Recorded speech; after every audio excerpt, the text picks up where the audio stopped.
دزدی هم کردم. اینو بگم، این خیلی باحاله. چرا با ذوق میگی؟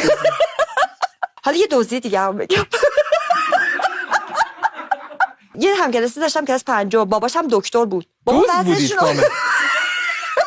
بعد مدل رابین هود تور از پولدارا میدوزیدید و استفاده میشه.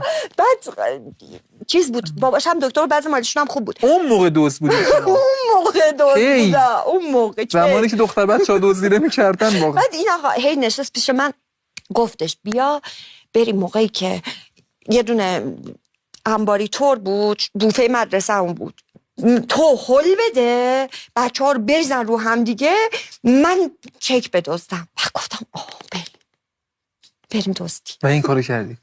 رفتیم بچه‌ها رو من هل میدادم، اون کیک دزدید. بعد دیگه فرار کردیم با هم، کیک رو دوتایی نصف کردیم خوردیم. چی بود اسمش؟ کیکه؟ نه اون آقا خانومه که با هم چرا اسم کیک رو بپرسم خانوم؟ دوز اصلی شادوزون بود. من فقط ولی دوز سابقه دار شما بود. بعدش فهمیدم که دوزی چقدر کار بدیه. اینم بگم اون چی شد عاقبتش؟ الان قزل قلسه.